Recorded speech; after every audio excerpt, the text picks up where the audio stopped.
Welcome back, everybody. We got another banger, another YouTube tutorial by your art teacher, Mr. Smith. What I'm doing first is creating some sort of background.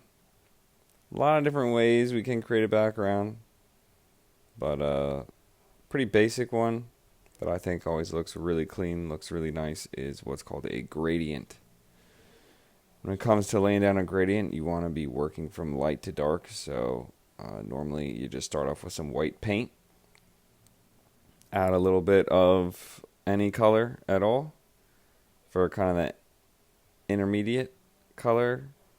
That's what I'm doing for my light blue there. And then for the edges where I want it to be dark, I'm just using the blue straight from the tube. I'm dipping the brush in the water now that I have my different sections of color, dabbing that off in the paper towel, and I'm using this neutral damp brush to blend my colors together. This does take a lot of practice, I'm not going to lie. First few times you try this, it might look a little rough, but don't give up. Just keep practicing. I'm using a tiny little brush to hold it still while I am painting with the larger brush.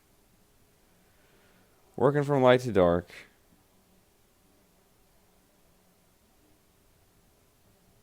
And at this stage, I want to mix things up with some splatter paint. Off screen here, I just mix it with some extra water, thinning the paint out. This is going to help the splatter look way better.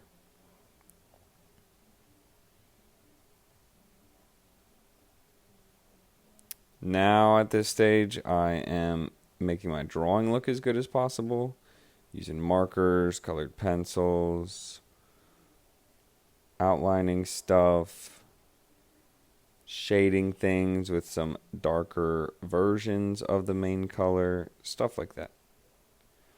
Once it's as good as it can possibly look, I want to cut it out.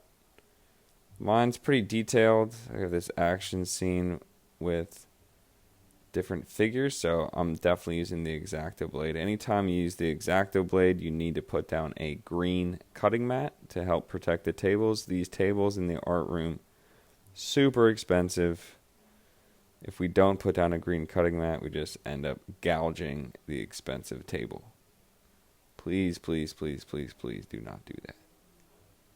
Anyway, look at the offhand. The offhand is very far away from the blade.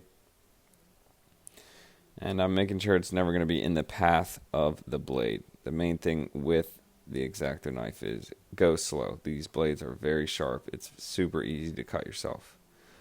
I accidentally cut off Rock Lee's hand, so I just put some tape on the back and then cut off the excess tape to fix that real quick. And here at the very end, just saving the details for last.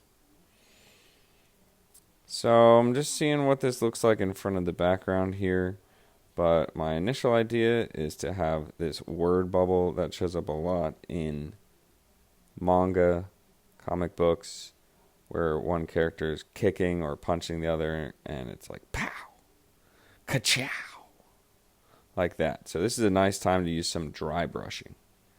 Just put some dots of wet paint down, and then go over top everything with a large dry brush. You want to be very purposeful with the direction that you're brushing. And I'm just repeating this step a few times over to layer it up. Another couple layers of white, going back to my palette, getting out a couple different shades of blue. And really, really close to being done. The last little thing I want to do is make my drawing look 3D.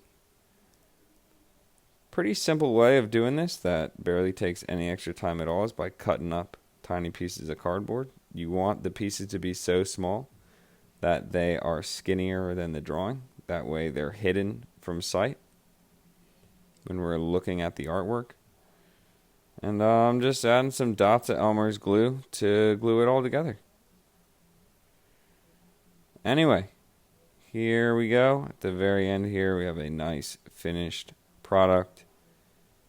Showing movement, showing some personality.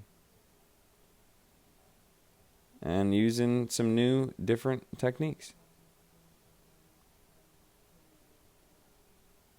Please remember to put your name on things. The back of the cards is a perfect spot to put your name, because when we place it on the drying racks, we share the drying racks with all the other blocks. So as long as you put your name on things, no one's artwork could ever get mixed up. But hey, if you want to avoid this altogether, just let it dry overnight in the shelf. Art is all about thinking outside the box and trying new things. I promise you, if you just try 1, 2, or all 3 of these techniques listed on the screen, the artwork is going to look so much better.